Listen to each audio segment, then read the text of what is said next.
안녕하세요. 지금 여기는 호치민이고요. 아침 6시 한 20분 정도 됐습니다. 온도는 한 21도 정도 되니까 운동하기 굉장히 좋고요. 제가 여기 온 지 곧 25일이면 2달째가 되는데요. 어저께 제가 그 두 번째 여행 코스인, 배낭여행 코스인 그 태국하고 그 다음에 그 라오스를 좀 여행을 좀 하려고 일단 태국에 그 예약을 좀 해놓은 상태입니다. 제가 거의 한 2달을 호치민에서 보내면서 겪었던 내용들 또 느꼈던 부분들을 이제부터 말씀드릴까 합니다. 제가 여기 2달을 보내면서 하루 일과는 보통 그 식사를 좀 준비를 하고 또 특히 이제 하루 한 끼 정도는 한국 요리를 좀 하기 위해서 식사 준비를 좀 하고 청소도 좀 하고 그 다음에 제가 이제 무엇보다도 그 해보고 싶었던 부분이 이제 베트남어인데 베트남어 공부는 이제 한국에서도 인터넷을 통해서 조금 공부를 좀 했었어요. 이제 그거를 여기 와서 다시 리마인드 하고 좀 현지인들하고 대화할 기회를 좀 찾기 위해서 제가 한 하루에 한 번은 한 1시간, 2시간 정도는 카페에서 가서 베트남어 공부도 하면서 실제 여기 직원들하고 얘기를 해보는 그걸 기회를 좀 가졌습니다. 제가 여기 온 목적은 이제 먼저 뭐 여행의 목적도 있지만 제가 그동안에 퇴직 후에 여기 와서 삶을 보는 데 있어서 무엇을 하면서 어떻게 보낼 건가에 대해서 생각을 좀 해봤는데요.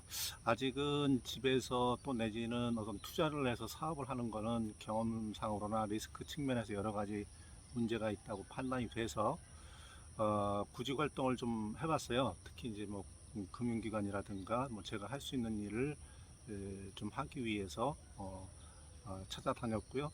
또 그 중에 하나는 또 평소 준비하고 자격까지 갖춘 그 한국어 교사 부분도 포함이 되고요.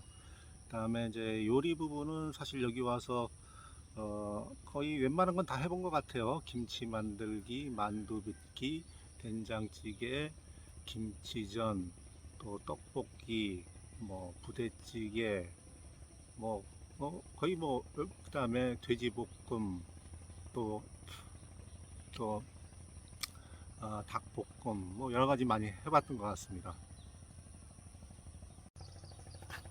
제가 2달을 보내면서 좋았던 점은 사실 이제 여기가 기온이나 이런 것들이 굉장히 아침과 저녁에는 좋지 않습니까? 이제 그런 부분이 좋았고, 물론 이제 한낮은 더워서 그 외부 출입하기가 조금 힘들었지만, 그때는 또 카페에서 시간을 좀 보낸다라든가 뭐 이런 부분을 좀 했었고, 그다음에 이제 무엇보다도 이제 생활비가 조금 적게 든다는 그런 장점이 있었고요.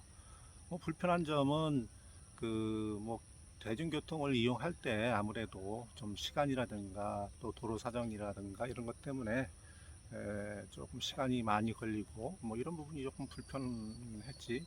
기타 생활은 뭐 굉장히 좋았습니다. 또 이쪽 지역이 아파트 단지고 또 각종 1층에는 마트라든가 생활 편의시설이 다 갖춰 있고 또 로컬과 도로 하나를 건너서 로컬과 경계를 오가하면서 이런저런 경험들 또 사람과 마주치면서 또 그 겪어보는 일상들 이런 것들이 참 좋았던 것 같습니다. 제가 구직 활동을 위해서 그 대학교 베트남 대학교 5곳을 방문을 했고요. 한국어과를 방문했고 또 두 번째는 이제 학원을 운영하셨던 분도 만났고 그 다음에 일반 기업에 취업하기 위해서 코참이라는 곳도 방문을 했고 또 정부에서 운영하는 국립국어원 같은 곳 호치민 국제교육원도 방문을 했고 그 다음에 또 코참이라는 호치민 상공회의소도 방문을 해서 제 이력이나 이런 것들을 전달을 했습니다. 그런데 이제 한국어 교사는 실제 이렇게 좀 해보려 하니까 여기도 그 학력이라는 부분을 되게 중요시 하더라고요. 그래서 저같이 그 학부 출신이 이제 활동하기에는 굉장히 좀 어렵다라는 판단을 했습니다. 최소한 그 석사 이상 졸업을 해야 그런 사항을 갖춰야 가능하다라는 얘기도 들었고요. 그 다음에 제가 무엇보다도 한국어 교사 경험이 없기 때문에 이제 그런 부분들도 진입하기가 굉장히 좀 힘든 거로 판단을 했고요. 그 다음에 학원 부분은 사실 이제 대규모 또 시내에서 운영하지 않은 이상은 좀 어렵다는 얘기를 한국어 학원 운영했던 관계자로부터 제가 직접 들을 수 있었고요. 그 다음에 이제 코참이라든가 뭐 이런 것들은 일단 이력을 전달을 했는데 얼마만큼 뭐 그런 부분에서 저한테 그 연락이 올지는 크게 기대는 안 하고 있습니다. 일단 또 두 번째 그 취업하는데 문제가 있는 부분이 일단은 뭐 생활하는 데는 제가 생활비가 여기가 좀 대략 한 한국에 비해서 한 뭐 절반 정도 드는 것 같더라고요. 이제 그럼에도 불구하고 보수 부분이 굉장히 좀 낮은 부분이 좀 애로사항이 있는 걸로 판단을 했습니다. 제가 뭐 베트남 경제라든가 이런 것들 거시 경제에 관한 부분은 저도 뭐 지표를 통해서 자료를 통해서 대략 보고 있는데 이 독자분들이나 시청하시는 분들도 익히 알고 계실 것 같은데 일단 최근 기사 보니까 베트남이 우리나라 그 대외 무역 흑자국 1위더라고요. 1위고 두 번째는 이제 2022년도 작년도의 그 경제 성장률이 일부 전망치는 한 8%까지 그렇게 경제 성장을 하는 걸로 나와 있는데요.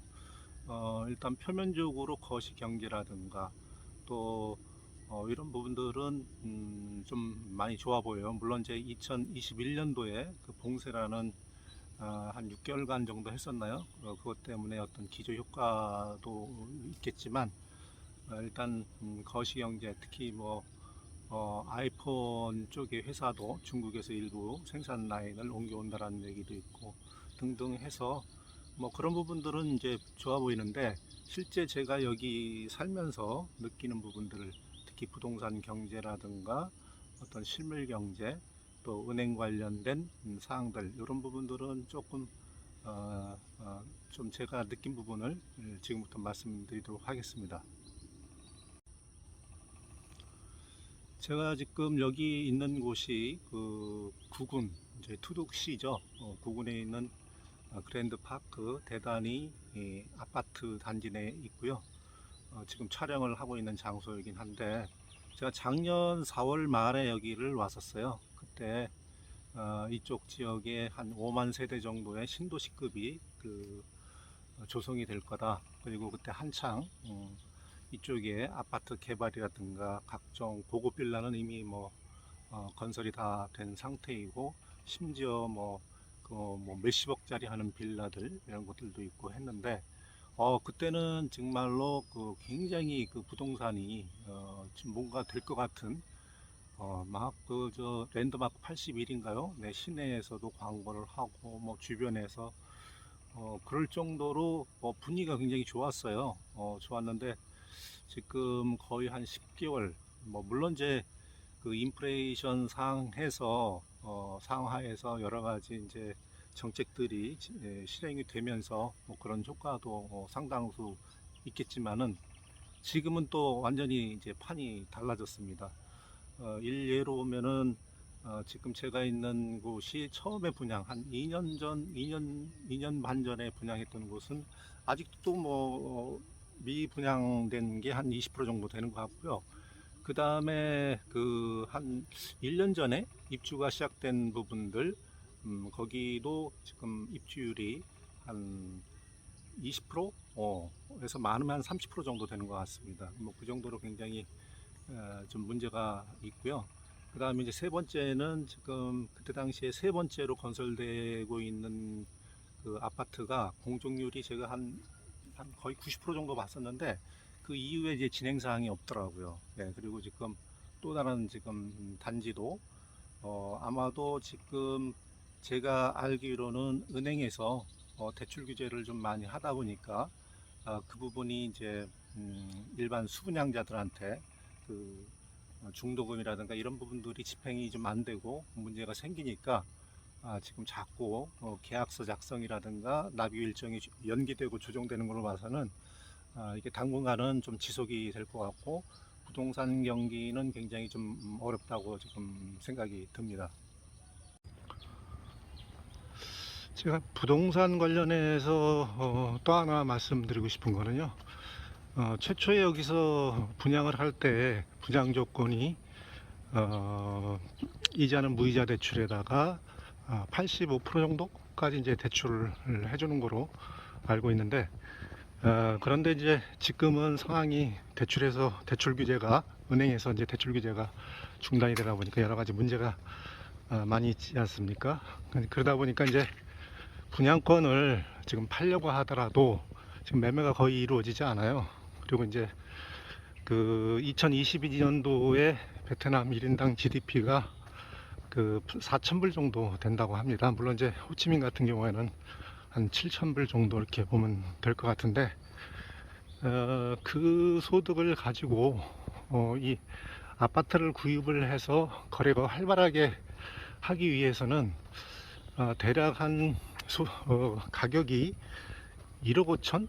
아무리 비싸도 2억 이하여야지만이 생활을 하면서 지낼 수가 있는데, 지금 이제 그 이상의 그 아파트도 하고 또 이렇게 사고 그렇게 하는 거 아닙니까? 이제 그거는 나중에 그 투자 가치, 기대 수익을 예상을 하고 할 텐데, 지금같이 이제 이게 장기화되고 하게 되면 매물이 쏟아지고 그러면 이제 가격이 떨어질 텐데, 로컬 사람들은 뭐 크게 이제 상관이 없습니다. 근데 외국인들은 보통 신규 분양의 30%만 외국인끼리만 이제 거래가 되기 때문에 여러 가지 제한이 있고, 그러다 보니까 이제 대출을 빌려서 하는 게 아니고 자기 자금 100%로 해서 이렇게 할 텐데, 그 부분을 이제 할인해서 내놓기가 쉽지 않지 않습니까? 그러다 보니까 이 분양가라는 게 또 가격이라든 게 호가가 일반 거래가하고는 굉장히 괴리가 있다, 이런 말씀을 좀 드리고 싶습니다. 또 세 번째는 이제 금융기관인데요. 제가 아무래도 그쪽에 예전에 다녔었고 하니까 관심이 좀 많았는데, 지금 사실 한국계 그 금융기관이 너무 많이 진출해 있어요. 진출해 있다 보니까 과거 제가 있었을 때에는 한국계 진출 기업을 돕고, 그리고 또 파생되는 여러 가지 수익들, 이런 거로 해서 굉장히 지점 단위에서 수익을 내고 뭐 또 괜찮은 수익을 올리고 했었는데, 지금은 너무 많이 이제 한국계 금융기관끼리의 경쟁도 이루어지고 하다 보니까 이 자금을 빌려줄 곳이 대상이 마땅치가 않습니다. 그러다 보니까 그 리테일에 눈을 돌렸고, 또 법인화를 통해서 또 현지화를 하려고 노력을 많이 하는데, 이미 이제 기존 그 로컬 은행과의 좀 차별성인데요. 일단 무엇보다도 여기도 보면은 굉장히 디지털화가 빠르게 진행이 되고 있더라고요. 일례로 제가 있는 아파트 단지나 이런 데 보면은 이제 아파트 광고에, 물론 이제 한국계 관련된 쪽에서 그 설비를 맡았는지 몰라도 굉장히 그 한국 관련된 그 제품들이 홍보하는 것을 많이 봤었는데, 또 각 그 아파트 단지마다 스마트 뱅킹 이런 것들이 많이 진행되고 있는데, 한국계 진출 은행들이 현지 법인화를 하면서 네트워크가 아직 굉장히 적지 않습니까? 또 일례로 지점을 하나 내려면 여러 가지 인허가 부분에서 많은 문제가 또 생기고, 또 심지어 최근에는 이제 그 로컬화를 하려면 그 인허가 당국으로부터 그 한국 직원들을 이제 본사에서 파견을 해서 이렇게 체류시키는 게 아니고 현지인을 이제 지점장급으로 배치를 하든가 하는 그런 조건들을 내건다라는 얘기도 들었어요. 그게 뭐 일면은 현지화가 맞긴 한데, 또 다른 한편으로는 뭐 여기 와서 영업을 하려면 자기네 사람을 고용을 하고 채용을 해라, 이런 어떤 취지로 받아들일 수밖에 없는데, 근데 이게 디지털화가 투자는 많이 되고, 또 금리 차도 오니까 현지 로컬은행이 대략 1년짜리 정기예금이 한 8% 되는데 금리 갭이 한국계은행은 한 5% 수준이니까 한 3% 갭이 나지 않습니까? 아무래도 이쪽은 이제 자금 수요가 좀 많이 있고 또 그만큼 네트워크나 편의성에서 그 부분이 자금 조달이나 이런 부분도 많이 신경을 써야 할 텐데 그런 부분에서 과연 좀 경쟁력이 단기간에 이루어질까 이런 부분들은 좀 많이 생각을 해볼 문제고요. 또 특히 지점 단위의 그 진출해 있는 그 은행들은 굉장히 어려움이 좀 많겠다 이런 생각을 좀 해봤습니다. 또 이 저 베트남 쪽에서 어떤 사업, 어떤 투자, 뭐 제조업 투자라든가 기타 투자 벤처 창업이나 이런 거 말고도 그 생계형 자영업 하시는 분들도 생각을 좀 많이 해보실 수 있을 것 같은데요. 제가 여기 와서 몇몇 분을 좀 만나보고 특히 이제 그 치킨 쪽에 이제 사장님 두 분, 그다음에 어, 한국 마트를 하시는 분, 또 한국 음식, 뭐 떡볶이라든가 뭐 이런 것들을 하시는 분을 이렇게 좀 봤는데 일단 이구동성으로 뭐 이런 거는 굉장히 맞는 말인 것 같습니다. 이제 여기가 뭔가 베트남이 새로운 어떤 기회도 뭐 있고 또 우리나라하고의 그 문화나 정서가 비슷하고 젊은 국가고 또 새로운 어떤 문화를 받아들이기가 굉장히 좀 그런 부분에서 좋은 어떤 문화적 배경도 뭐 좀 있는 것 같고 하니까 진출해 보면 어떨까 하는 막연한 어떤 기대감으로 오신 분이 이제 있을 수 있습니다. 그런데 일단은 그런 생각을 가지시면은 한번 한 두 달 정도는 체류하면서 평소 관심 있는 부분을 좀 잘 꼼꼼하게 파악을 하는 게 굉장히 필요하다라고 생각을 하고요.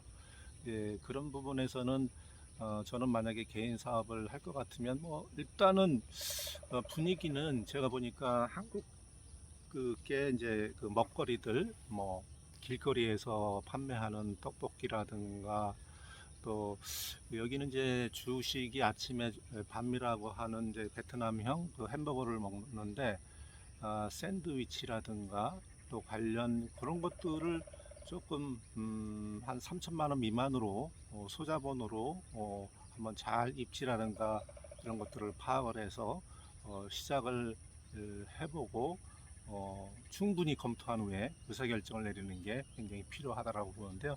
일단 이렇게 소자본으로 하고 뭐 이렇게 하면은 실패해도 큰 어떤 데미지가 적지 않습니까? 그리고 일단 반응들은 또 특히 젊은 사람들한테는 지금 한 30%, 30대 미만이 전체 한 50% 정도 전체 인구의 그 인구 비중이 있다고 하니까 또 젊은 세대는 그 한국 한류, 뭐 음악이라든가 또 K푸드, 또 한국어 관련된 부분에서 굉장히 좀 좋은 반응, 또 우호적인 그런 어떤 사항들이 있기 때문에 그런 부분들은 어떤 긍정적인 부분이라고 생각을 합니다. 그리고 제가 이제 여기 부동산 부분 관련해서도 일단 그 좋았던 호황기하고 불과 뭐 1년도 채 안 돼서 지금 굉장히 좀 어려운 침체기를 겪고 있다고 말씀을 드렸는데요. 일단 법과 제도에 있어서도 굉장히 그 맹점, 미흡한 점이 많죠. 프로세스, 작정, 정비, 그 다음에 계약서, 뭐 이런 것들을 제가 이렇게 보니까 좀 허점이 많이 보이더라고요. 허점이 많이 보이고, 특히 이제 보통 계약서 작성을 할 때는 그 소비자들, 특히 이제 수분양자들한테 그 해당 계약의 내용의 고지를 충분히 하고 설명을 하고, 또 뭐 어떤 문제점이 있으면 그런 부분에 대해서의 어떤 그 보완책이라든가 또 소비자의 권리를 위해서 또 그 부분에 대해서 좀 또 구제책 이런 것들이 있어야 되는데 뭐 거의 계약서가 그 디벨로퍼들은 싹 빠져나갈 수 있는 그런 것들을 전부 어, 작성자 위주식으로 이렇게 좀 해놓은 거를 보고 이건 좀 문제가 많다라는 생각을 좀 했었고요. 그 다음에 이제 그 여기도 보면은 지금 지하철 전철공사죠. 전철공사를 거의 한 10년 이상 하는 것 같아요. 2022년도에 그 2022년도에 원래는 저 벤탄 시장에서 수웨이팅이라는 그 놀이동산까지 한 10몇 킬로인가요? 뭐 그 정도를 하는데 당초 2020년 작년도에 완공할 게 아직도 지금 완공을 못하고 있으니 이제 그런 부분에서 굉장히 좀 문제가 많죠. 문제가 많고, 그 다음에 이제 부동산 취득에 대한 권리, 특히 이제 여기는 뭐 핑크북 뭐 이런 것들로 얘기하는데, 이제 그런 부분들이 발급이 잘 안 된다. 사용권이죠. 사용권이 발급이 안 되고, 그것도 이제 50년 제한이고, 또 거주권도 인정이 안 되고, 뭐 이런 것들 때문에 조금 굉장히 신중히 생각을 해야 되겠다는 생각을 해봤고요. 그 다음에 이제 투자, 그러면 결국은 이제 투자 수익, 거주보다는 투자 이익을 보고 이쪽에 베트남 부동산을 취득하려고 하는 분들이 좀 있을 수 있는데요. 이제 그 부분도 제가 생각을 해봤어요. 이제 현재는 베트남 이제 환율, 달러 대 동화 환율이 좀 안정적인 것처럼은 보이는데, 과거 10년간 이렇게 변동의 추이를 보니까, 그 다음에 이제 기회비용이라고 그러죠. 우리가 이제 뭐 한국에서도 지금 뭐 5%였다가 정기금 금리가 뭐 3%대에서 5% 그 사이일 텐데, 뭐 그런 것들 다 환율 차 이런 걸 감안해 보면 한 최소 그 손익분기율이 한 대략 한 12% 이상이 돼야 그때부터 이익이 발생할 것 같아요. 그런데 이제 제가 여기 부동산 취득 관련해서 이제 그 광고, 그 현수막 같은 거 지금 붙여놓은 걸 좀 보니까, 원래는 여기 청약을 할 때는 대략 한 250만 원 청약금이 있어야 되거든요. 그걸 좀 낮췄더라고요. 낮춰서 현재는 한 200만 원 정도로 낮췄고, 그 다음에 5년 동안 15%의 이익을 뭐 그런 부분을 뭐 보장한다라는 건 아니겠고, 하여튼 그 정도 예상이 된다라고 해서 5년 동안 70%, 75% 수익이 뭐 난다 이렇게 광고를 하는 걸 봤는데, 글쎄요. 예, 그리고 이 똑같은 이 여기 입지인데, 단지 이제 쇼핑센터가 바로 앞에 건설된다라는 그 이유만으로 첫 번째 그 분양했던 거기하고의 불과 시점이 한 3년 정도 됐는데, 가격 분양가 차이가 한 30% 이상이에요. 그래서 나 같으면은 뭐 쇼핑센터 걸어서도 한 15분, 20분, 30분 내 거리인데, 그 차이를 두고 그렇게 가격을 물론 뭐 뷰다 입지에 따라 또 뭐 뷰가 좀 틀릴 수는 있지만, 뭐 물론 이제 그 집가 상승이라든가 뭐 원자재 가격이 상승된 부분을 반영했다고 하지만, 너무 가격 차이가 많고, 또 이쪽 지역은 최근에 너무 이 분양가가 그 과잉이 아니고 분양가가 고분양가가 아닌가 이런 생각을 좀 해봤습니다. 제가 이제 앞으로 계획은 여기서 그 24일 날 태국으로 가서 태국 방콕에서 좀 머물다가 라오스로 좀 넘어갈 겁니다. 그래서 이동 방식은 기차를 이용할 예정이고요. 또 비엔티엔에서 한 며칠 있다가 다시 방콕으로 와서 다시 치앙마이로 또 기차로 이동을 해서 거기서 이제 한국으로 갈 예정인데요.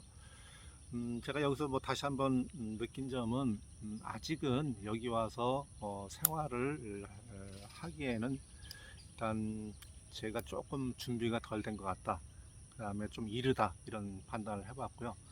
60대 중반에서 제가 여기 좋은 점 몇 가지 말씀을 드렸지 않습니까? 기후라든가 또 일상적으로 제가 보낼 수 있는, 루틴하게 보낼 수 있는 그런 부분들이 조금 어느 정도 준비가 된다면 1년에 뭐 한 2달 정도 여기 와서 보내는 거는 괜찮을 듯 싶어요. 그 준비라는 게, 제가 틈틈이 지금 베트남어를 공부를 하고 있는데, 베트남어를 이렇게 또 이렇게 막상 공부를 하고 또 현지에서 자꾸 이제 현지인들하고 얘기를 좀 해보려고 노력을 하고, 또 이렇게 해보니까 또 재미도 더 있는 것 같고, 또 언어를 알게 되면 또 재밌지 않습니까? 또 문화도 더 알게 되고, 또 그런 부분에서 좀 편해지고, 그런 부분들이 준비가 되고 이렇게 했을 때 제가 완전히 또 일상 또 일을 좀 놀 그 시기, 저는 한 60 중반 정도에서 70 사이 이 정도 생각을 하고 있는데요.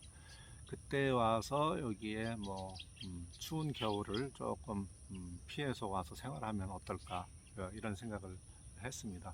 아무튼 제가 2달 동안 베트남에 있는 동안에 한 15편 정도를 영상을 찍어서 올렸는데요.